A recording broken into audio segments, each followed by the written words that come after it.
नमस्कार, आप देख रहे हैं प्रदेश का सबसे भरोसेमंद news channel India news Rajasthan. आपके साथ मैं हूं सौरभ त्रिपाठी। हमारी खास पेशकश बड़ी बहस में आप सभी का बहुत बहुत स्वागत है। प्रदेश में दिसंबर में होने वाले विधानसभा चुनाव को लेकर कांग्रेस और बीजेपी पूरे जोर शोर से तैयारियों में जुट गई है। दोनों ही पार्टियां इस महीने के अंतिम तक अपना चुनावी अभियान और तेज कर देंगी। आक्रामक और चुनाव अभियान भी रणनीति के तहत प्रधानमंत्री नरेंद्र मोदी 25 सितंबर को जयपुर में बड़ी सभा को संबोधित करेंगे। पीएम मोदी की सभा से ही बीजेपी चुनाव प्रचार अभियान की शुरुआत करेगी। बीजेपी पूरे जोरदार तरीके से इसकी तैयारियों में लगी हुई है। वहीं प्रधानमंत्री नरेंद्र मोदी के दौरे से पहले कांग्रेस नेता राहुल गांधी 23 सितंबर को जयपुर आएंगे और वे कांग्रेस के नए भवन की भूमि पूजन में शामिल होंगे। यहां राहुल गांधी एक आम सभा को भी संबोधित करेंगे। उनके साथ पार्टी अध्यक्ष मल्लिकार्जुन खड़गे भी कार्यक्रम में शामिल होंगे।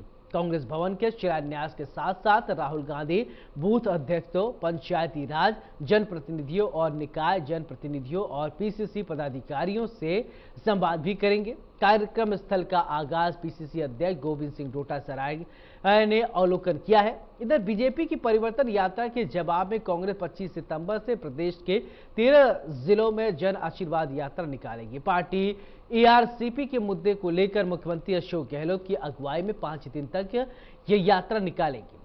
आपको बता दें कि प्रधानमंत्री नरेंद्र मोदी 9 महीने में 7वीं बार राजस्थान आ रहे हैं और ऐसा माना जा रहा है कि बीजेपी पीएम मोदी के चेहरे को आगे रखकर इस साल चुनावी रण में अपनी जीत दर्ज कराने की कोशिश कर रही है। वहीं राहुल गांधी भी इससे पहले मानगढ़ में सभा करके आदिवासी वोट बैंक को साध चुके हैं।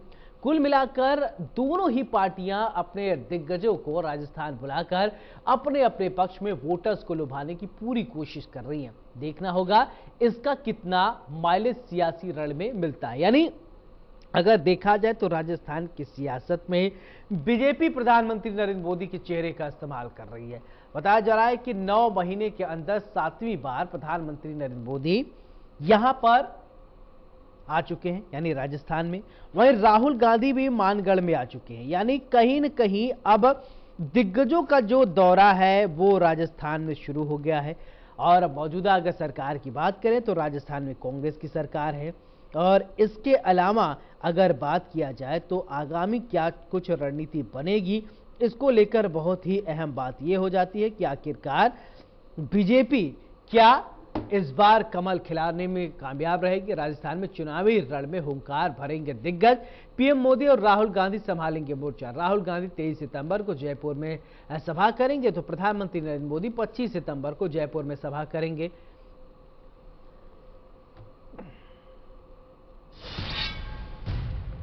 तो दिग्गज इस बार चुनावी मैदान के लिए अब ताल ठोकते हुए नजर आएंगे। 23 को राहुल गांधी तो 25 तारीख को प्रधानमंत्री नरेंद्र मोदी राजस्थान की धरती पर होंगे। तो चलिए, हमारे साथ मेहमान जुड़ गए हैं। सबसे पहले परिचय करवाते हैं, फिर इसके बाद चर्चा की शुरुआत। प्रतिष्ठा यादव, नेता कांग्रेस, बहुत बहुत स्वागत है। मुराद अली, नेता बीजेपी, बहुत बहुत मुराद जी आपका भी स्वागत है। चर्चा की शुरुआत प्रतिष्ठा यादव जी आपसे ही करना चाहूंगा कि 23 सितंबर को राहुल गांधी का राजस्थान दौरा है और इस दौरे से कितना संजीवनी मिलेगी कांग्रेस के कार्यकर्ताओं को और कांग्रेस के नेताओं को?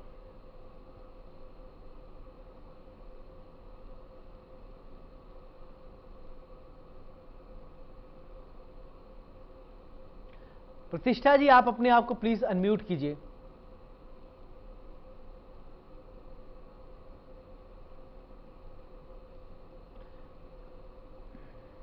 चलिए प्रतिष्ठा जी, मैं आपके पास आऊंगा। मुराद साहब, मेरा सवाल आपसे कि 25 सितंबर को प्रधानमंत्री नरेंद्र मोदी का राजस्थान दौरा है और यह दौरा कितना अहम है, क्योंकि 9 महीने में 7वीं बार प्रधानमंत्री नरेंद्र मोदी शायद ये आ रहे हैं। अगर मैं सही हूं तो 7वीं बार ही है। और इस दौरे से क्या बीजेपी को और मजबूती मिलेगी, क्योंकि इस बार कहीं न कहीं प्रधानमंत्री नरेंद्र मोदी के चेहरे पर ही चुनाव लड़ा जा रहा है राजस्थान में। बिल्कुल सौरभ जी, निश्चित तौर पे जब प्रधानमंत्री जी नरेंद्र मोदी जी के विकास मॉडल को पूरे हिंदुस्तान में, पूरे विश्व में एक रोल मॉडल के तौर पे सामने दिखाया जा रहा है और वो हकीकत भी है। तो राजस्थान इससे अछूता कैसे रहेगा सौरभ जी? राजस्थान में क्या वो ऐसी महिलाएं और ऐसे परिवार नहीं है जिनमें उज्ज्वला गैस योजना के निःशुल्क गैस सिलेंडर भारत सरकार की तरफ से मिले? क्या वो लाभार्थी नहीं है जिनके यहाँ 6,000 रुपये किसान सम्मान निधि के पैसे डायरेक्ट बेनिफिट उनके खाते में ट्रांसफर किया गया? क्या शौचालय की व्यवस्था राजस्थान में भारत सरकार ने नहीं की? तो ये तमाम जो चीजें हैं, आयुष्मान भारत है, ये इसलिए सौरभ जी राजस्थान जो है, पूरे राजस्थान ने देखा है कि भारत सरकार जो विकास के एक पर्याय बन चुकी है। पूरे हिंदुस्तान में मैं समझता हूं कि भारत के विकास की जहां गणना और आकलन जब विश्व के बड़े बड़े चाणक्य करते हो तो आप समझ सकते हैं कि राजस्थान की इस धारा, ये तो प्रधानमंत्री मोदी जी के आने के बाद और नया कार्यकर्ताओं में उत्साह का संचार होगा और विकास की नई गंगा बहेगी, डबल इंजन की सरकार बनेगी और राजस्थान जो है और तरक्की करेगा। चलिए, बिल्कुल राजस्थान में डबल इंजन की सरकार बनेगी। प्रतिष्ठा यादव जी, आप तक आवाज पहुंच रही है मेरी? सुन पा रही हैं आप? प्रतिष्ठा जी, आप सुन पा रही हैं?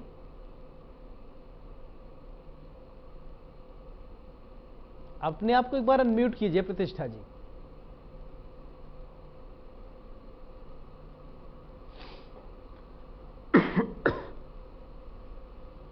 चलिए, कुछ बोलिए प्रतिष्ठा जी, आप तक अगर आवाज पहुंच रही हो तो। चलिए, आपकी आवाज नहीं आ रही है। मुराद जी, मेरा सवाल ये कि अगर बीजेपी के सामने राजस्थान में चुनौतियों की अगर बात किया जाए तो किस चीज को आप चुनौती मान रहे हैं? क्या कोई चीज ऐसी है जो आपके लिए चुनौती हो, चैलेंज भरा हो और जिसको आप चाहते हैं कि इसको दुरुस्त किया जाए? देखिए, वैसे तो भारतीय जनता पार्टी का कार्यकर्ता सौरभ जी बहुत मजबूत कार्यकर्ता होता है।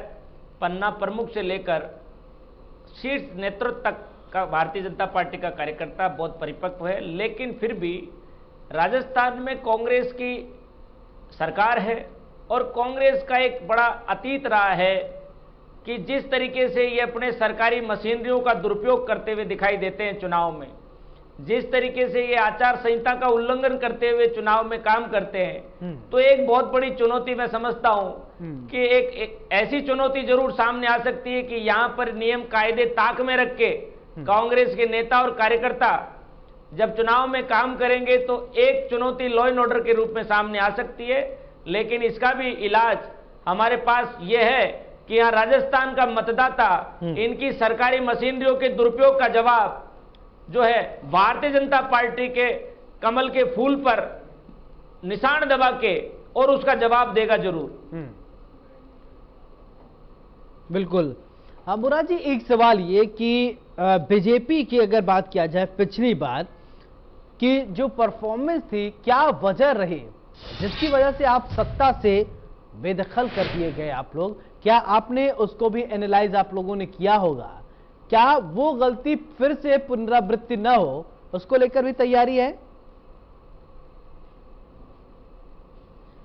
जी सौरभ जी, निश्चित तौर पे हर इंसान गलतियों का पुतला होता है। तो मैं ये तो नहीं कह सकता दावे के साथ कि हमसे कोई गलतियां नहीं हुई या आगे नहीं हो सकती, हो सकती है। लेकिन पिछली जो हार जो हमारी राजस्थान में रही, उसकी समीक्षा के दौरान ये बात सामने आई है कि भारतीय जनता पार्टी के और इस जो सरकार राजस्थान में बननी थी भाजपा की वापस, उसके बीच में कुछ निर्दलियों का जो ये गड़बड़ जाड़ा रहा, मैं एक इसे कारण मानूंगा। दूसरा हमें कुछ सीटों पे आरएलपी का भी नुकसान हुआ। हमारा कुछ जो वोट है वो आरएलपी में भी ट्रांसफर हो गया था कुछ यूथ का। और मैं समझता हूं कि निश्चित तौर पे कार्यकर्ता ने कोई अपनी मेहनत में कसर नहीं छोड़ी और हमारे जो शीर्ष नेतृत्व ने जिस तरीके के प्रत्याशी मैदान में उतारे, बड़े ऊर्जावान और बड़े संघर्षशील प्रत्याशी थे, लोकप्रिय प्रत्याशी थे, सेवाभावी प्रत्याशी थे।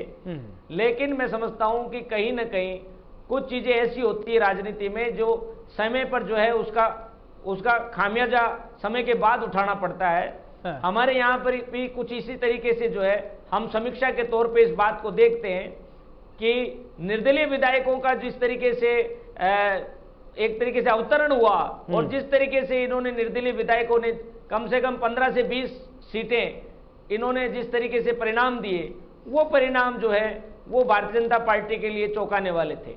और 25 तारीख को प्रधानमंत्री नरेंद्र मोदी जब आ रहे हैं, उसको लेकर क्या कुछ तैयारी है, बताएंगे क्या थोड़ा? देखिए सौरभ जी, निश्चित तौर पे राजस्थान इकाई ने माननीय प्रधानमंत्री जी की जो मारवाड़ की जो धरा है, वीरों की जो धरा है, राजस्थान भूमि पर जब इनका आगमन होने जा रहा है उसकी जोर शोर से तैयारी की है। 5 लाख कार्यकर्ताओं के पहुंचने का लक्ष्य भारतीय जनता पार्टी ने निर्धारित किया है। सब लोगों को अपनी अपनी टास्क दी है, जिलाध्यक्षों को, प्रदेश पदाधिकारियों को, बूथ अध्यक्षों को इस और लाभार्थियों को इस सभा तक लाने के लिए, उन्हें पहुंचाने के लिए सारे प्रचार और प्रसार की जिम्मेदारी दी गई है। और मैं समझता हूं कि माननीय मोदी जी का जो है नाम और उनके आने की सूचनाएं राजस्थान में जो है, जयपुर जो राजधानी है राजस्थान की, उसके लिए एक बहुत बड़ी खुशखबरी समझिए आप इसे, कि किसी न किसी रूप से जो है जहां भी प्रधानमंत्री जी गए हैं कोई ना कोई सौगात वहां के लिए लेके आए हैं। उम्मीद करते हैं कि राजस्थान में इस बार भी आदरणीय नरेंद्र मोदी जी हमारे कार्यकर्ताओं में उत्साह और ऊर्जा के साथ साथ जो है कार्यकर्ताओं में नई जान फूंकने का काम करेंगे। चलिए ठीक है। प्रतिष्ठा जी, आप तक आवाज पहुंच रही है, आप सुन पा रही हैं? जी बिल्कुल सुन पा रही हूं। बिल्कुल। प्रतिष्ठा जी, मेरा सवाल कि 23 सितंबर को राहुल गांधी राजस्थान के दौरे पर आ रहे हैं, क्या कुछ तैयारियां हैं? जी बिल्कुल, 23 तारीख को राहुल गांधी जी हमारे जो नए ऑफिस का उद्घाटन करने के लिए आ रहे हैं। और तैयारी तो पूरा, वैसे भी हमने इतना काम किया है तो तैयार ही है, हम तो हर चीज के लिए रेडी हैं, कोई दिक्कत ही नहीं है किसी तरह की। जी। और दिग्गजों की अगर बात किया जाए तो लगातार अब राजस्थान पूरी तरीके से चुनावी मोड पे आ गया है। इस बार क्या मुद्दे लेकर नया आ पा रही, क्या वही जो आपने 4.5 साल में काम किए, या कुछ नया जनता के बीच में कुछ आप लेकर आ रही हैं? बिल्कुल, हमारे जो काम का जो राजस्थान की जनता की जो सेवा की है कांग्रेस की सरकार ने, वो ही हमारे मुद्दे हैं। और काम में हम ज्यादा बिलीव करते हैं, बाकी फालतू के मुद्दे क्रिएट करने का कांग्रेस का कभी नेचर रहा नहीं। कांग्रेस काम में भरोसा करती है और हमने काम किए हैं, इतने काम किए हैं कि जिनकी गिनती करना भी बहुत मुश्किल हो जाता है। हर वर्ग के लिए काम किया, कोई वर्ग अछूता नहीं छोड़ा, कोई ऐसा व्यक्ति नहीं होगा जिसको किसी न किसी रूप में सरकार से बेनिफिट नहीं मिला हो। तो काम की जो हमारी सरकार है, उसके सरकार के जो कामों को लेकर ही हम जनता के बीच में जा रहे हैं कि हमने काम किए हैं और इसलिए ही हम आपके बीच में हैं, ताकि और ज्यादा से ज्यादा सेवा कर सके और 2030 के लिए राजस्थान को प्रिपेयर कर सके। एक मिशन के तौर पे, एक विजन के तौर पे हम जनता के बीच में रहेंगे। और ये जो कहा जा रहा है कि कांग्रेस 13 जिलों में जन आशीर्वाद यात्रा निकालेगी, तो जन आशीर्वाद यात्रा को लेकर कहाँ कितनी तैयारियां हैं आपकी? तब पूरी तैयारी है जन आशीर्वाद यात्रा को लेकर, क्योंकि जनता के बीच में जनता के जो काम किए हैं, क्योंकि अभी समय है कि जो हमने जनता की सेवा की है उनको जनता के बीच में जाना, क्योंकि आज भी कहीं ना कहीं ये कंफ्यूजन रहता है। और ये लोग बीजेपी वाले विशेष तौर पर ये करते हैं कि लोगों के अंदर योजनाओं का एक्चुअल नहीं पता चल पाता कि ये सेंटर ने किया है या कांग्रेस ने किया है। तो जन आशीर्वाद यात्राओं के माध्यम से जनता से सीधा जुड़ाव हमारा रहेगा और जो हमारी कल्याणकारी जनहित की जो योजनाएं हैं उनके बारे में उनको और ज्यादा जानकारी मिलेगी।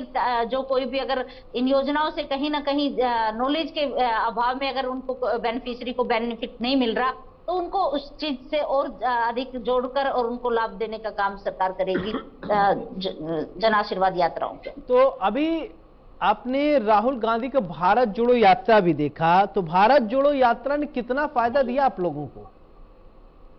भारत जोड़ो यात्रा ने आप सभी ने देखा, और किस तरह से लोगों का के अंदर उनके प्रति उत्साह था, ये देखते बनता था कि राहुल गांधी की एक झलक पाने के लिए एक आम आदमी उनकी यात्रा में उनके साथ जुड़ा, और एक बड़ा समूह के रूप में ये यात्रा निकली। और इस यात्रा से आपने देखा होगा कि जो इन्होंने उस टाइम बहुत एक पूरे देश के अंदर एक माहौल क्रिएट कर दिया था नफरत का, तो उसको काफी उस चीज के अंदर लोगों को मिला कि उससे काफी रुका वो माहौल, और लोगों के अंदर जो लोगों की भावनाएं थी वो भाई से भाई लड़ाने की जो बीजेपी की एक नीति रही कि कभी धर्म के नाम पर कभी जाति के नाम पर एक दूसरे से लड़ाने का जो एक तरह से केरोसिन इन्होंने पूरे देश में छिड़क दिया था, राहुल गांधी की यात्रा ने उन तमाम इनकी जो सोच थी उस पर एक विराम लगाया।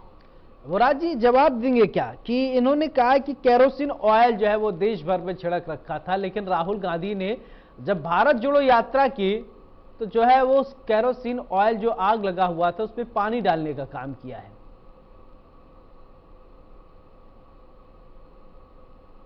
सौरभ जी, हमारे कांग्रेस के प्रवक्ता बहन प्रतिष्ठा जी जो बता रहे हैं, थोड़ा सा गिरबान में झांक के देख लें। राजस्थान में आप जिस केरोसिन की बात कर रही हैं, मैं कहता हूं कि आपने पेट्रोल छिड़का मालपुरा में, छबड़ा में, बारा में, उदयपुर में, करौली में, आपने उस अपने पेट्रोल का हिसाब नहीं दिया कि आपने किस तरीके से सांप्रदायिक माहौल बिगाड़ा राजस्थान में। आपके यहां लॉ एंड ऑर्डर की क्या हालत रही। 55 महीने में 12 लाख घटनाएं घटती है राजस्थान में, 7,600 मर्डर होते हैं सौरभ जी, और 30,000 रेप होते हैं। इन्हें सोचना चाहिए कि केरोसिन क्या चीज है और पेट्रोल क्या चीज है। आप देखिए, इन्होंने पेट्रोल से बड़ा काम किया, यहाँ दिन दहाड़े मर्डर हुए, यहाँ दिन दहाड़े गैंगवार हुई, यहाँ पर अपराध जगत बढ़ा, और उसके बाद में देखिए रिट में घोटाला होता है, 26 पेपर में से 19 पेपर आउट होते हैं। ये केरोसिन और ये पेट्रोल नजर नहीं आया कांग्रेस को। यही वो मुद्दे हैं सौरभ जी जिसको लेके जनता में जा रही है भाजपा, और मतदाता तैयार बैठा है इस कांग्रेस की इस नाकारा निकम्बी और गूंगी बहरी सरकार को जवाब देने के लिए। आप ही देख लीजिए, आप राजस्थान में पीएफआई को रैली की अनुमति देते हैं, और आप दूसरे दलों को और उन दूसरी यात्राओं के जुलूसों पे आप पाबंदी लगाते हैं धारा 144 लगा के। ये आपका तुष्टीकरण पूरे राजस्थान ने देखा है। जिस तरीके से आपके यहाँ एक मंत्री भ्रष्टाचार की बात करते हुए बर्खास्त किया जाता है, और दूसरा मंत्री जो शांति धारीवाल जी हैं जो विधानसभा में कहते हैं कि ये मर्दों का प्रदेश है, उन्हें आप पुरस्कृत करते हैं, उन्हें आप नवाजते हैं। ये आपका दोहरापन है, ये आपका दोगला चरित्र है। ये कांग्रेस का असली चरित्र जो है वो जनता के सामने रखने जा रही है भाजपा। ठीक है प्रतिष्ठा जी, मुराद जी जो कांग्रेस का चेहरा बता रहे हैं, क्या वही चेहरा है या उससे इतर है कुछ? इनको अपना चेहरा नजर नहीं आता कि इनकी कथनी और करनी का फर्क जनता ने अच्छे से समझ लिया है। जिन चुनावी वादों को करके आप जनता के बीच में आए थे उन सबको आप भूल चुके हैं। आपने महंगाई की बहुत बड़ी बात की थी 2013 में, लेकिन महंगाई को कैसे कम किया जाए उसको 3 गुना बढ़ाकर कम किया है, ये इस देश की जनता ने अच्छे से महसूस किया है। जब 450 का सिलेंडर था तो उस टाइम आपके मंत्री आपके जो वर्तमान में मंत्री हैं वो उस सिलेंडर को उठाकर बड़ा लंबा चौड़ा प्रदर्शन करते थे, लेकिन आज जब 1150 से ऊपर का सिलेंडर हो गया तब भी ये लोग इनके जू तक नहीं रहेगी कि देश के जनता को आपने महंगाई की बात कही थी, क्योंकि ये लोगों ने इन्होंने खुद भी इस चीज को कहा, इनके लोगों ने कहा कि वो चुनावी जुमले थे। लेकिन अब जनता को फर्क समझ में आ गया कि जनता की सेवा कौन करना चाहता है और जनता को बेवकूफ बनाकर राज कौन करता है। सांप्रदायिकता से सारा देश जानता है कि बेनिफिट किसको होता है। सांप्रदायिकता की बात हमेशा हमेशा बीजेपी फैलाती है। दूसरी बात कि इन्होंने एक बात कही कि उज्ज्वला की बात इन्होंने की थी थोड़ी देर पहले, मैंने सुना कि उज्ज्वला का सिलेंडर हमने दिया और उसका बेनिफिट मिलेगा। उज्ज्वला का सिलेंडर का हाल सबने देखा और लोगों ने उस चीज को महसूस किया कि फ्री सिलेंडर दे देने से उसमें गैस फ्री नहीं आती। बिना गैस आए वो सिलेंडर किसी काम का नहीं होता, वो यूजलेस होता है जब तक उसमें गैस नहीं भरवाई जाए। उस सिलेंडर में गैस भरवाने का काम राजस्थान की सरकार ने किया है, यशस्वी मुख्यमंत्री श्रीमान अशोक गहलोत साहब ने किया है। और ये इस राजस्थान की जनता अच्छे से समझती है कि राजस्थान का भला कौन कर सकता है। राजस्थान का बेटे के रूप में इस कोरोना के जो संकट काल के अंदर कौन खड़ा हुआ है, ये राजस्थान की जनता ने बखूबी देखा है। और इसी चीज का ये है कि इनकी जो जन आक्रोश रैलियां इन्होंने निकाली थी वो जी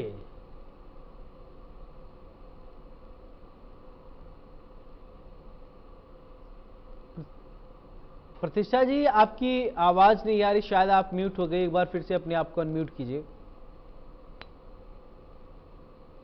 चलिए, मैं मुराद जी आपके पास आना चाहता हूं कि जन आक्रोश रैली को लेकर इन्होंने कहा कि आपने जन आक्रोश रैली निकाली, लेकिन जिस तरीके से आपने जो एजेंडा सेट किया था या आपकी जो मंशा थी उसके विपरीत निकली, ऐसा है क्या? लोगों में आक्रोश है? ऐसा नहीं है सौरभ जी, ऐसा नहीं है सौरभ जी। ये तो कांग्रेस का रटा रटाया जुमला है, उनका तो तकिया कलाम बन चुका है। अभी परिवर्तन संकल्प यात्रा पूरे राजस्थान के चारों कोनों से निकली है। आप उसके हुजूम को देख के अंदाजा लगा सकते हैं कि राजस्थान का हर वर्ग का व्यक्ति इस यात्रा से कैसे जुड़ रहा है। मैं सवाल करना चाहता हूं कांग्रेस से कि आप बताएं, आपने इस प्रदेश के 27 लाख बेरोजगारों से वादा किया था कि 3500 रुपए मासिक बेरोजगारी भत्ता आपके खाते में डालेंगे। आज बेरोजगार जो है राजस्थान में 55 लाख हो चुके हैं। सवाल पूछना चाहूंगा कि कांग्रेस जवाब दे कि कितने बेरोजगारों को आपने बेरोजगारी भत्ता दिया। आप उसका हिसाब दे दें। आपकी जांच, रिट के घोटाले की जांच डीपी जारोली जी से आगे क्यों नहीं बढ़ी, इसका जवाब दे दें। कि आपके मुख्यमंत्री कार्यालय के लोग, राजीव गांधी स्टडी सर्किल के लोग, आपके यहाँ शिक्षा मंत्री जी के कार्यालय के लोग क्या इस घोटाले में शामिल थे या नहीं? आप अगर शामिल नहीं थे तो आपने सीबीआई जांच देने से गुरेज क्यों किया? आप जवाब दें इस बात का। आपके यहाँ राजस्थान में 60 लाख युवाओं के भविष्य के साथ आपने खिलवाड़ किया। आपके यहाँ रिट के पेपर जो है खुलेआम बिके, डाके डले, और आपके कांग्रेस के बहुत बड़े नेता सलमान खुर्शीद जी उन रिट के डाके डालने वालों के वकील बन के उनकी पैरवी कर रहे थे। जयपुर बम ब्लास्ट के आरोपियों की जमानत कैसे हुई, वो जयपुर बम ब्लास्ट के आरोपी कैसे बरी हुए, ये भी राजस्थान ने देखा है। किस तरीके से आपके डबल एजी साहब ने हाई कोर्ट में कमजोर पैरवी की। आपके यहाँ 19,722 किसानों की जमीनें नीलाम हुई। आपके यहाँ किसानों ने आत्महत्याएं की राजस्थान में कर्ज माफी का वादा करके, आप मुकर गए उस वादे से। चले, मैं पूछ लेता हूं, ठीक है प्रतिष्ठा जी, सही बात है। ये जो आरोप लगा रहे हैं, ठीक है मुराद जी, प्रतिष्ठा जी, ये जो आरोप लगा रहे हैं कि कर्ज माफी का आपने वादा किया, किसानों के लिए क्या किया आप लोगों ने? जी बिल्कुल, किसानों का 1400 करोड़ का कर्ज माफ किया है। 1400 करोड़ का कर्ज माफ किया है हमने।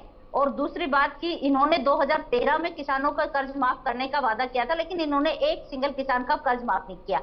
उल्टा 3 काले कानून ले आए, जिसके लिए किसानों को एक लंबा संघर्ष करना पड़ा, जिसमें 750 से ऊपर किसानों को अपना बलिदान देना पड़ा। इनके जो नेता के बेटों ने किस तरह से किसानों के ऊपर गाड़ियां चढ़ाई, ये पूरी देश ने देखा। देश ने क्या, शायद पूरी दुनिया ने इस चीज को देखा कि उन किसानों को जो धरना कर रहे थे उनको किस तरह से रोक दिया गया। किसानों की ये बात करते हैं, लेकिन किसानों के हित के लिए इन्होंने क्या किया? स्वामीनाथन आयोग की रिपोर्ट लागू करेंगे, ये बात कहकर ये सत्ता में आए थे।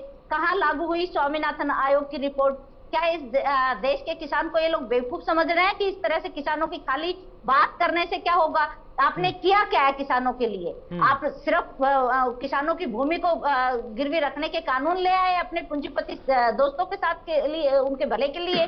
दूसरी बात कि आप एक बात और कह रहे थे कि जो राजस्थान के अंदर इन्होंने जो इनकी यात्राओं में बहुत बड़ी भीड़ आ रही है, लेकिन यात्राओं का हाल हमने देखा कि किस तरह से यात्राओं का विरोध हो रहा है। लोग गाड़ियों के सामने लेट कर विरोध प्रदर्शन कर रहे हैं।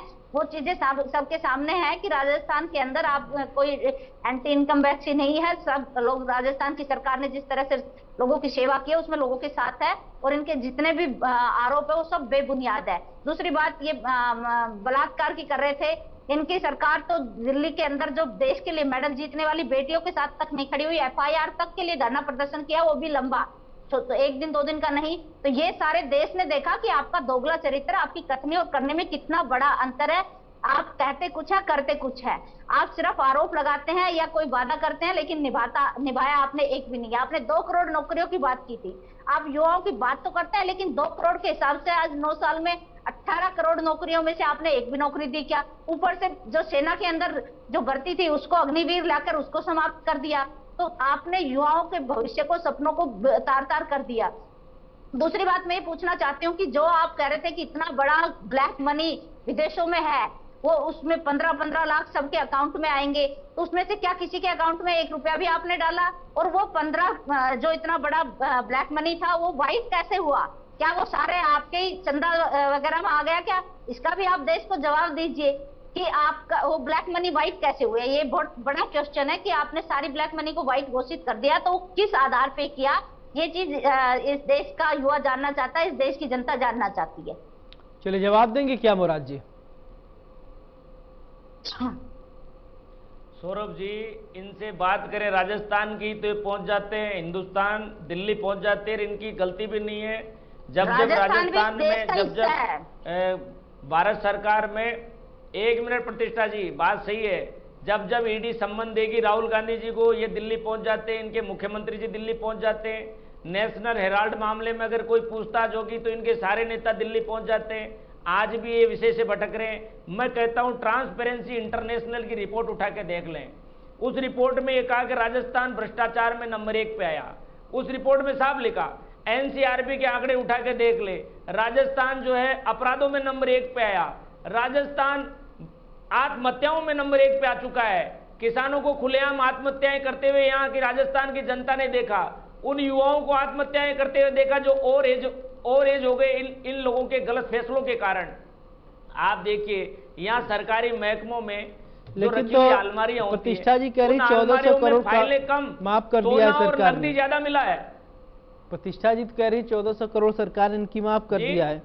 1400 करोड़ सरकार ने माफ किया है। किस 5% कर्जा, 5% कर्जा जो कोऑपरेटिव सोसाइटियों का था, किसी भी राष्ट्रीयकृत बैंक का 1 रुपया इन्होंने माफ नहीं किया। आज उस भारत के संपूर्ण किसान को जन धन योजना के माध्यम से 6000 रुपए की जो आज एक सम्मान राशि उसके डायरेक्ट खाते में जा रही है, बिचौलियों के बिना जा रही है। ये कांग्रेस को हजम नहीं हो रही है। ये असली दर्द है कांग्रेस का जो छलक रहा है।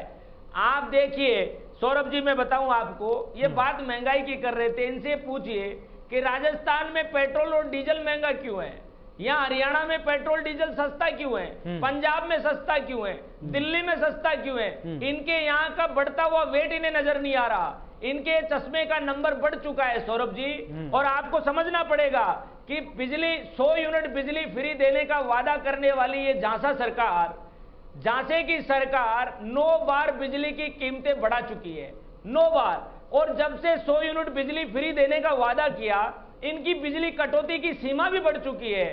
5.55 पैसे प्रति यूनिट से लेकर ये 11.90 पैसे पर यूनिट तक पहुंच चुके हैं। आप अंदाजा लगा लीजिए, इनको इनकी महंगाई नजर नहीं आएगी, इनके पांव के नीचे से जमीन खिसकती हुई जा रही है, वो नजर नहीं आएगी। कांग्रेस अंधी, गूंगी और बहरी हो चुकी है और ये होश में लाने का काम करेगी राजस्थान की 7 करोड़ जनता।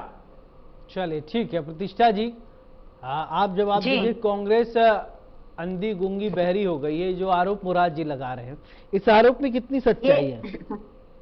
ये क्या बात तो सही कह रहे हैं, लेकिन उसमें कांग्रेस का इस्तेमाल कर रहे हैं, ये यहाँ पर गलत है। ये सेम युक्ति इनकी बीजेपी की है कि किसी की मत सुनो, कोई धरना दे, प्रदर्शन करे, कुछ करे, लेकिन हम तो राजा हैं और राजा ही रहेंगे। एक बात इन्होंने सम्मान निधि की भी की। सम्मान निधि बंद हो चुकी है लोगों की आनी। आप जनता के अंदर जाइए, महंगाई राहत कैंपों में हम जब जा रहे थे तो लोग सम्मान निधि आने बंद होने की गुहार भी लेकर वहां आ रहे थे, और हमने उन्हें समझाया कि ये हमारा नहीं, ये सेंटर का मामला था। अब वो नरेंद्र मोदी जी के हाथ में थे तो उन्होंने डाले उतने डाले और बाकी बंद कर दिए। तो आप उन लोगों को भी जवाब दीजिए कि उनकी सम्मान निधि आनी क्यों बंद हो गई किसानों की। दूसरी बात, आपने किसानों की के लिए आप बोल रहे हो कि किसानों के लिए हम किया, लेकिन किसानों के जो जमीन की नीलामी को रोकने के लिए कानून आपके राज्यपाल के पास राजस्थान सरकार ने भेजा, लेकिन आप लोगों ने उसको रोकने का काम किया। दूसरा, सेटलमेंट के लिए सेंटर सरकार के अंदर में सभी राज्य आते हैं, और एक तरह से आपका दायित्व बनता है कि आप सेंटर में हैं, और आपने तो 2013 में भी वादा किया था कि आप लोन माफ करेंगे। तो आपने सेटलमेंट करवाने के लिए गहलोत साहब ने कई बार लेटर लिखा, लेकिन आप लोगों ने उसमें कोई कोऑपरेशन आपका नहीं रहा, क्योंकि आप लोगों को लगता है कि हमारी सरकार नहीं आई। दूसरी बात, आपने जितने वादे किए सारे खोखले निकले। आपका चाल चलन और चरित्र बिल्कुल जनता के सामने आ चुका है, और ये तो समय बताएगा जब रिजल्ट आएगा इस बार चुनाव का, तो उस वक्त आपको पता चल जाएगा कि जमीन किसके पैरों के नीचे से जनता ने खींच ली है, किसके घमंड को तोड़ दिया है, आप लोगों की तो, आप वैसे सेना की और शहीदों की बड़ी बड़ी बातें करते हैं, लेकिन बड़ा आश्चर्य हुआ मुझे उस दिन देखकर कि जिस दिन सेना के ऊपर हमला हुआ और उस दिन आपके प्रधानमंत्री G20 का एक जश्न मना रहे थे, सैनिकों के सम्मान कितना आपने किया ये पूरे देश ने देखा, क्योंकि आप उस चीज को आगे पीछे भी कर सकते थे। इतनी बड़ी जब शहादत हुई थी तो आपने आगे पीछे करना चाहिए था। प्रतिष्ठा जी, आपने कहा कि आपके प्रधानमंत्री नहीं है, वो बनते ही नहीं हमारे प्रधानमंत्री, वो देश के प्रधानमंत्री कम बीजेपी के स्टार प्रचारक आपको हर जगह नजर आएंगे। मतलब आप प्रतिष्ठा जी उनको अपना प्रधानमंत्री नहीं भूमिका निभाई नरेंद्र मोदी जी को मानने से मैं मानने देश के प्रधानमंत्री, मैं तो हर बार मैं तो बहुत बार बोलती हूँ, बहुत बार बोलती हूँ कि देश के प्रधानमंत्री हैं आप देश के ही प्रधानमंत्री रहिए। आप केवल बीजेपी के प्रधानमंत्री नहीं है कि आप बीजेपी के प्रधानमंत्री बने। आप देखिए G20 का जश्न अगर मनाना था, आप देश की बात कर रहे हैं ना, तो बीजेपी कार्यालय में क्यों? देश के प्रधानमंत्री थे, कहीं दूसरी जगह मनाते, संसद में मनाते, कोई दूसरा जगह लेते जहाँ सभी दलों को साथ में लेके जश्न मनाते। खाली बीजेपी कार्यालय में मना रहे, इसका मतलब वो शो क्या करना चाहते हैं कि मैं केवल बीजेपी के लिए हूँ, बाकी के लिए नहीं। प्रधानमंत्री देश का सभी का होता है, हमारा भी है, सबका है, लेकिन वो देश के प्रधानमंत्री बने तब ना, वो तो केवल बीजेपी के स्टार प्रचारक बने हुए हैं। तो ये बड़े आश्चर्य की बात है कि इतने बड़े पद पर बैठा व्यक्ति केवल एक पार्टी का स्टार प्रचारक बन रहा है। बहुत सरप्राइजिंग बात है ये। मुराद जी जवाब देंगे क्या? सौरभ जी, सबसे पहले मैं प्रतिष्ठा जी का कांग्रेस का सफेद झूठ आपके सामने रखना चाहूंगा। ये आप मेरे मोबाइल की स्क्रीन पे चाहे जूम करके देख सकते हैं। इस पे SMS है 27 जुलाई 2023 का। थर्सडे को मेरी माताजी के खाते में PM सम्मान निधि के 2000 रुपए की राशि आई है। आप इसे देख सकते हैं। ये कांग्रेस का सबसे बड़ा सफेद झूठ है। इससे आप अंदाजा लगा सकते हैं कि कांग्रेस का चाल, चेहरा और चरित्र कैसा है। अब मैं बहन प्रतिष्ठा जी से पूछना चाहता हूं, मैं बहन प्रतिष्ठा जी से पूछना चाहता हूं कि आप बेरोजगारी भत्ते का कोई एक SMS बता दें। बेरोजगारी भत्ता राजस्थान की सरकार किस युवा को दे रही है, आप बता दें।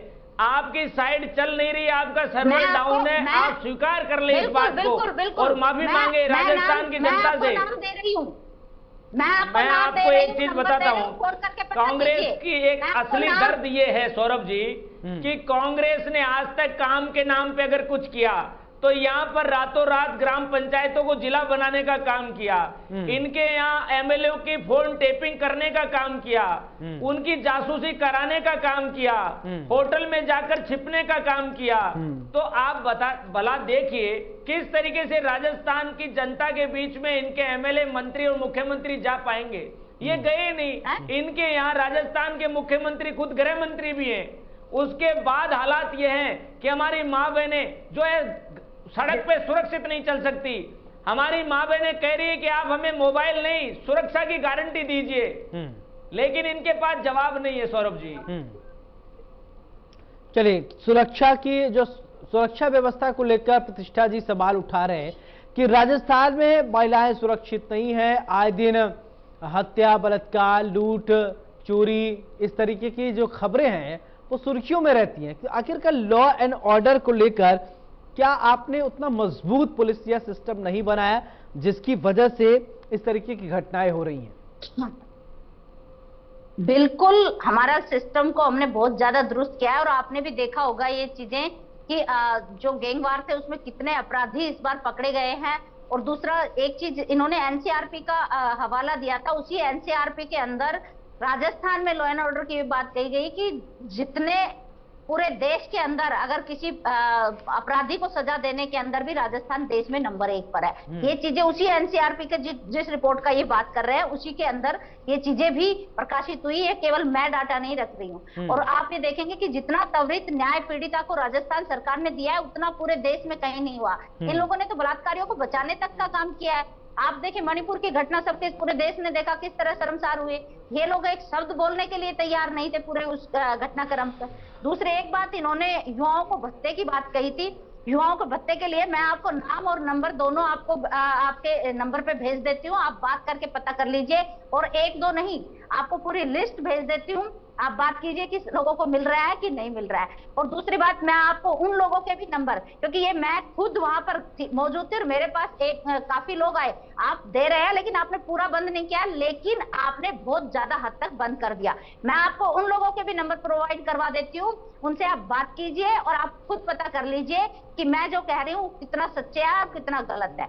ये आपको मैं आपके नंबर पर आपको सेंड कर दूंगी, क्योंकि अभी तो डिबेट में तो इन चीजों को मैं रखूं, नाम भी मैं कई हो गए तो मैं खुद वैसे जानती व्यक्तिगत तौर पर, जिनको बता रहा है, जिनके कट गए उनका मुझे ध्यान है।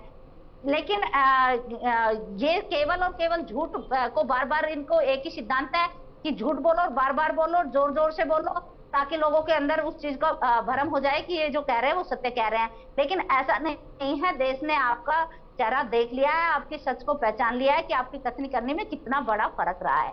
इसलिए आप इस मुगालते में ना रहें कि जैसे आप बहकाएंगे वैसे इस देश की जनता को आपने बेवकूफ समझ रखा है। ये आपकी बहुत बड़ी भूल साबित होगी। आपको एक मौका दिया था, 2 मौका दे दिया कि चलो ठीक है करते हैं। ठीक है मुराद जी, मेरा सवाल आपसे कि जिस तरीके से ये कई सारे आरोप आप पर लगा रही हैं, इन आरोपों का वजूद क्या है?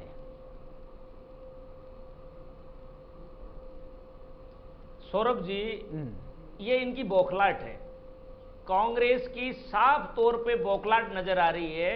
मैं इनसे जवाब मांगता हूं, आप इनसे जवाब मांगता हूं कि भाजपा की सरकार ने हर किसान के बिजली बिल में 10,000 रुपए की सब्सिडी देने का प्रावधान किया था पिछली भाजपा सरकार ने। आपने उसे बंद क्यों किया? आपकी जानकारी में भी नहीं होगा शायद कि आपने उसे बंद कर दिया। आपने योजनाओं का नाम बदलने के अलावा कोई दूसरा काम नहीं किया। आपने भामाशाह कार्ड को, प्रतिष्ठा जी आपने आपको अनम्यूट कीजिए, आपकी आवाज नहीं आ रही है, शायद आपने म्यूट वाला बटन दबा दिया, एक बार अपने आप को अनम्यूट कीजिए। प्रतिष्ठा जी, भामाशाह कार्ड का नाम आपने चिरंजीवी कार्ड रख दिया। अब मैं कहता हूं CMI की रिपोर्ट है, उस रिपोर्ट में साफ कहा है कि राजस्थान की बेरोजगारी बढ़कर 27.6% हो चुकी है। आप इनसे जवाब लीजिए कि राजस्थान की बेरोजगारी बढ़ाने में आपने कितना रोल अदा किया है। बेरोजगारी कैसे नहीं बढ़ेगी? एक भी परीक्षा का पेपर आउट हुए बगैर नहीं रहा। आपने उसको ज्वाइनिंग दी नहीं। आपने संविदा कर्मियों को नियमित करने का वादा किया था, मदरसा पैरा टीचर को नियमित करने का वादा किया था। कहां गया आपका वादा? सारे वादे भूल गए आप। आपकी याददाश्त बड़ी कमजोर हो चुकी है, शॉर्ट टर्म मेमोरी केस हो चुकी है राजस्थान की कांग्रेस सरकार। सुनिए मेरी बात। और मैं देखिए, मैं बताऊं, महिला अत्याचार में आपने राजस्थान को नंबर 1 पे बना के छोड़ा। राजस्थान को आपने बलात्कार में नंबर 1 बना दिया।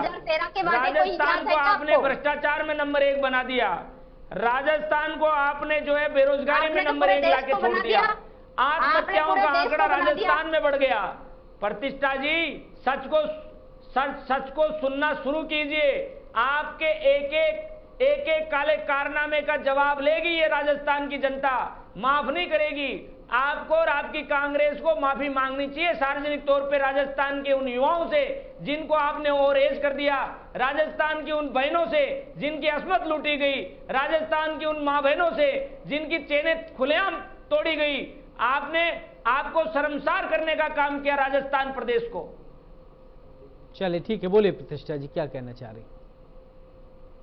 मैं कहना चाह रही हूँ कि आपने मणिपुर की बहनों से माफी मांग ली क्या? प्रधानमंत्री जी ने, जिनको किस अवस्था में घुमाया गया है ये पूरे देश ने देखा, आपने माफी मांगी क्या? और दूसरी बात, याददाश्त आपकी वीक है। अभी 9 साल ही हुए हैं, 9 साल पहले ही आप लोगों ने वादे किए थे युवाओं को 2 करोड़ नौकरियों का। क्या हुआ? आप उस पर शब्द भी बोलने के लिए तैयार नहीं। बोलेंगे भी क्या? बोलने के लिए कुछ होगा तो बोलेंगे ना। आरोप लगाने से कुछ नहीं होगा। जवाबदेही भी आपकी सुनिश्चित आपको करनी पड़ेगी। आप 9 साल से सत्ता में है, आपने 9 साल पहले 2013 का कौन सा वादा पूरा किया? एक भी वादा किया हो तो आप मेरे को बता दीजिए। आपने महंगाई की बात की थी, आज दाल तेल सब पर आपने वैट और लगा दिया, और वैट लगा के उसके रेट इतने बढ़ा दिए कि आम आदमी की पहुंच से वो बहुत दूर हो चुका है। ये तो भला हो गहलोत साहब का कि उन्होंने महिलाओं की समस्याओं को वैट की बात अभी कर रही है तो पेट्रोल डीजल के जो पंप कर्मचारी हैं कई दिन से प्रदर्शन भी कर रहे थे, सरकार की तरफ से कोई स्टेटमेंट आया क्या उनके लिए? बैठ के लेकर लगातार वो बोल रहे थे, प्रदर्शन कर रहे थे। से उनकी बात जी, सरकार से बात चल रही है और जो भी सॉल्यूशन होगा जब वो आपके सामने आ जाएगा, जो सरकार ने उनको टाइम दिया उसके अंदर। दूसरी बात कि राजस्थान में पेट्रोल डीजल के दाम आज से ज्यादा नहीं है, पहले से ज्यादा, और मध्य प्रदेश में राजस्थान से भी ज्यादा पेट्रोल डीजल के भाव हैं। आप चाहे उसको उठाकर देख लीजिए। लेकिन ये लोग मांग कर रहे हैं कि पंजाब के तर्ज पे, जैसे कि पंजाब में पेट्रोल डीजल के पर वैट लगता है वैसे राजस्थान में लगे। क्या ये संभव नहीं है? क्या संभव है तो कैसे है, नहीं है तो अगर क्यों? ये इसमें देखिए, इसमें जब ये राजस्थान में आज नहीं, जब से मेरे ख्याल राजस्थान बना तब से ही राजस्थान में वैट हरियाणा और पंजाब और दिल्ली से तो काफी ज्यादा रहा है। आज नया नहीं बढ़ा है यहाँ पर। यहाँ तो अभी तो गहलोत साहब ने पीछे छूट भी दी थी वैट में, जब सेंटर ने वैट कम किया तो राजस्थान ने भी कम किया था राज्य के उसके बिहार पे। आपके मुख्यमंत्री आपके मुख्यमंत्री बात कहते हैं, बड़ा प्रचलित उनका मैंने बात है, आप मांगते मांगते थक जाएंगे, मैं देते देते नहीं थकूंगा। तो मांग तो रहे हैं, तो उनसे बात चल रही है ना सर, बात चल रही है तो उसका सॉल्यूशन होगा, वो आपके सामने आ जाएगा। और ये तो आप केवल डायलॉग नहीं है, ये उन्होंने करके दिखाया है।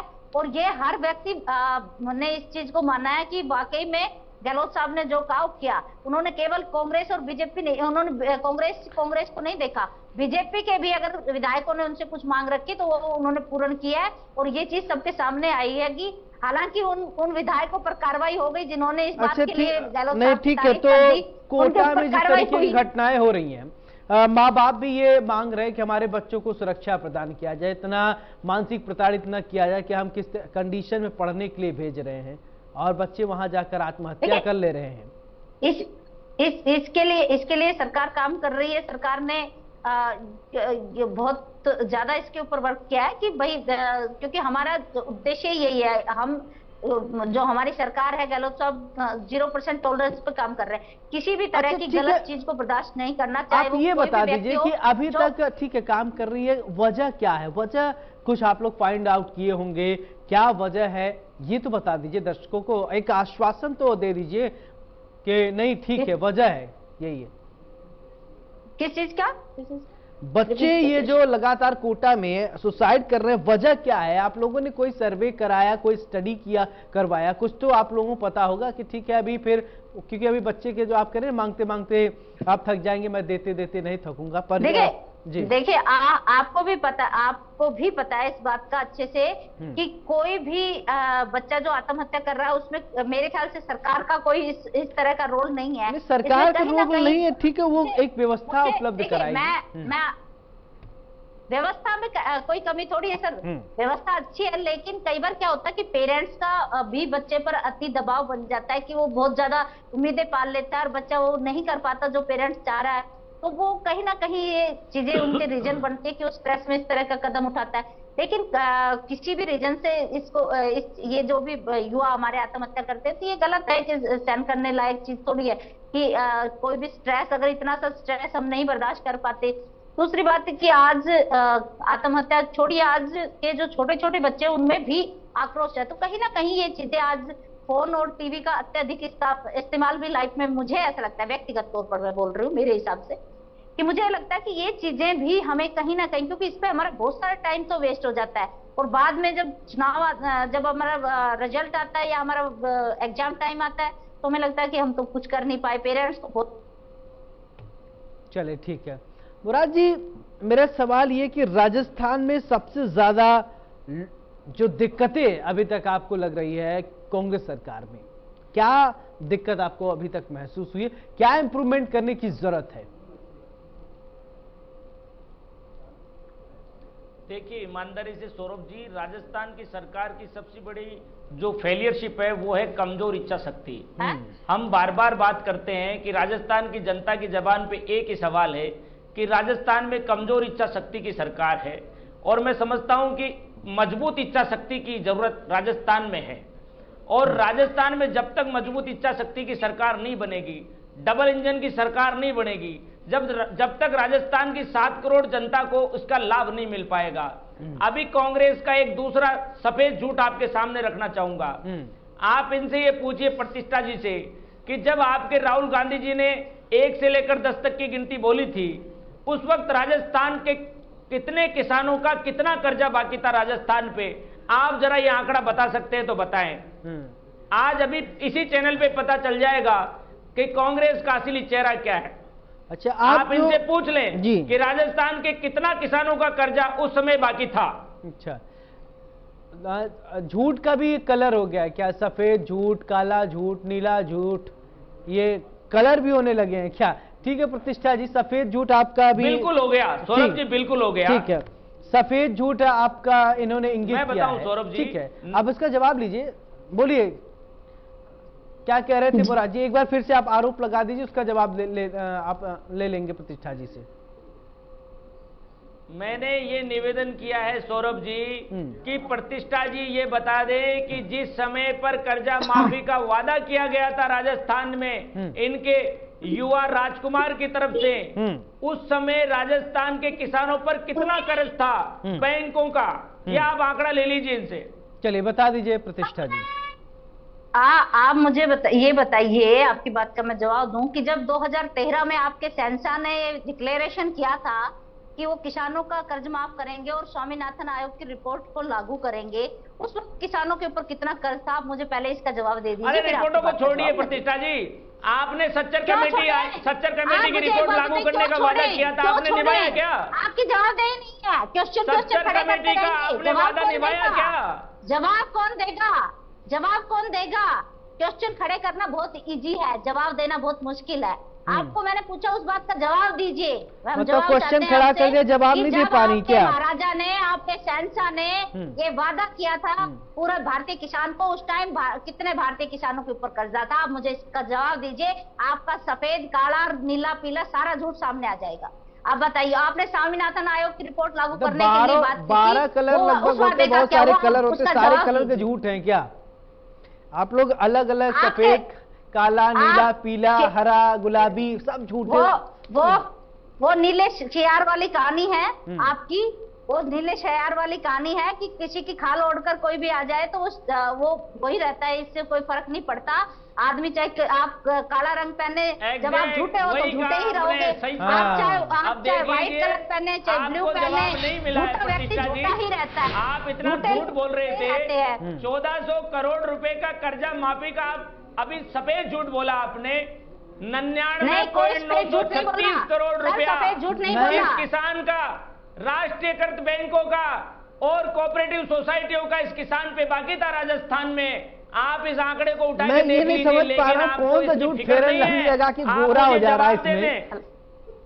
मैं ये नहीं समझ पा रहा हूँ कौन सा जो है झूठ जो है फेरन लवली क्रीम लगा के गोरा हो जा रहा है, कौन सा क्रीम नहीं लगा रहा है जो काला हो जा रहा है। ये मुझे कलर नहीं समझ में आ रहा है मुराद जी, तो थोड़ा मुझे ये समझा दीजिए, ये जो सफेद काला आप जो कह रहे हैं, वो आंकड़ों के साथ कांग्रेस की खेलने की पुरानी आदत है, बहुत पुराना अनुभव है। पूरे हिंदुस्तान ने इनके आंकड़ों के मकड़ जाल में अपने आप को बुना हुआ देखा है। मैं इनसे सीधे सच बात करना चाहूंगा, आपने फार्म पॉन्ड योजना बंद क्यों की? आपने ग्रीन हाउस टाका योजना बंद क्यों की? इस पर मिलने वाली सब्सिडी बंद क्यों की? आपने आपके योजना की सब्सिडी बंद हुई, कालाबाजारी बढ़ी, उसके बाद केवल झूठे तथ्य रख रहे हैं। आज भी पॉन्ड खुद रहे हैं, जिन पंचायतों में जो उससे ऊपर हो चुका है वहां पर ही बंद हुई है। अरे किसानों को सहकारी बैंक से ऋण मिलता था, ये ऋण भी आपके राज्य में कमोबेश बंद। अच्छा मुझे एक चीज बताइए, आप दोनों लोग राजस्थान के रहवासी हैं, आप सत्ता पक्ष में प्रतिष्ठा जी हैं, मुराद जी आप विपक्ष में, ऐसा क्या है जो विपक्ष को दिखता है सत्ता पक्ष को नहीं दिखता, सत्ता पक्ष को दिखता है विपक्ष को नहीं दिखता? विपक्ष कह रहा है कुछ भी काम नहीं हुआ है और सत्ता पक्ष में लोग कह रहे हैं कि सब काम हुआ है। आखिरकार सच्चाई क्या है, इस बात को जनता भी समझना चाहिएगी। प्रतिष्ठा जी अब आप लोग फाइनल कमेंट की तरफ हम बढ़ रहे हैं, आप लोगों को थोड़ा थोड़ा मौका मैं दूंगा और अपनी बात रखिएगा। ये जो लगातार दिग्गजों का दौरा जो हो रहा है राजस्थान में, इसका कितना प्रभाव पड़ने वाला है? बिल्कुल इसका पूरा प्रभाव रहेगा। दिग्गज देखो, कोई भी किसी भी पार्टी के अगर सीनियर लोग आते हैं, उनकी हाईकमान आती है, तो लोगों के कार्यकर्ताओं के अंदर उत्साह होता है और वो दुगने जोश के साथ में काम करता है। दूसरी बात, आपने एक बात अभी कही कि सत्ता पक्ष कहता है काम किया और विपक्ष कहता है नहीं किया, लेकिन आप मीडिया हैं और आप जनता के बीच जाइए, क्योंकि हो सकता है हमारा सर्वे तो आपको गलत लगे, लेकिन आप जनता के बीच जाइए, जनता बोलेगी। और आप देख भी रहे होंगे कि जनता कितने उत्साहित है, कितना खुश है इस चीज से कि गहलोत सरकार ने कितना काम किया है। इसका दूध का दूध पानी का पानी आप लोग कर सकते हैं। आप जनता के बीच जाइए, सर्वे कीजिए, आपके सामने आप ग्रामीण भारत के अंदर आके देखिए कि किस तरह से गाँव के अंदर जो हमारी जो महिलाएं हैं वो फोन पाकर किस तरह से खुश है, राहत पाकर किस तरह से खुश है। हर व्यक्ति के साथ जाइए, जिन युवाओं को भत्ता मिल रहा है वो कितने खुश हैं। तो ये चीजें आप, क्योंकि मीडिया का एक बहुत महत्वपूर्ण भूमिका होती है कि वो जनता की सच्चाई, चलिए ठीक है मुराद जी, फाइनल कमेंट आप ये चीजें। ठीक है, ओके प्रशिक्षा जी आपकी बात आई। मुराद जी फाइनल कमेंट। देखिए सौरभ जी, शुक्र है कि कांग्रेस ने मीडिया के लोगों को आज कटघरे में खड़ा नहीं किया, नहीं तो ये लोग जो हैं किसी को भी नहीं छोड़ते हैं, मीडिया को भी कटघरे में खड़ा करते हैं। राम सेतु के नाम पर भगवान राम के अस्तित्व को भी नकार सकते हैं ये लोग। तो इसलिए मैं कहूं कि इनके आंकड़ों का मक्कड़ जाल है। चले ठीक है, अपनी बात बता दीजिए, अपनी बात। ये तो कहीं गए नहीं जनता के बीच में, ये तो जनता के बीच में गए नहीं। हाँ। लेकिन भाजपा का कार्यकर्ता हल्ला बोल कार्यक्रम के माध्यम से, जन आक्रोश यात्रा के माध्यम से, परिवर्तन संकल्प यात्रा के माध्यम से जनता के बीच में गया तो जनता के दर्द का पता चला। चलिए ठीक है, जनता का दर्द का आपका ठीक है, पूरा मन बना चुकी है। चलिए आप लोगों को जनता का दर्द पता चल गया तो दवाई भी आप उपलब्ध करा सकते हैं। चलिए बहुत बहुत शुक्रिया प्रतिष्ठा जी आपका, मुराद जी आपका भी बहुत बहुत शुक्रिया। अब बड़ी बहस में हमने चर्चा किया कि आज जो है अब दिग्गजों का जो है वो दौर शुरू हो गया है आने जाने का राजस्थान में। 7वीं बार प्रधानमंत्री नरेंद्र मोदी राजस्थान में आ रहे हैं। इसके बाद राहुल गांधी लगातार दौरे पर दौरे कर रहे हैं। लेकिन अब देखने वाली बात हो कि राजस्थान की जनता इस बार किस पर विश्वास करती है, क्योंकि राजस्थान की एक परिपाटी लंबे वक्त से चली आई है। रिवाज बदल जाते हैं, रीत बदल जाती है, हर 5 साल के बाद सत्ता परिवर्तित हो जाती है। इस बार क्या ऐसा होता है या नहीं, बहरहाल देखना होगा किसने कितना काम किया है, उसी के दम पर जनता भी अपना वोट का मुहर लगाएगी। बड़ी बहस में मेरे साथ फिलहाल इतना, नमस्कार।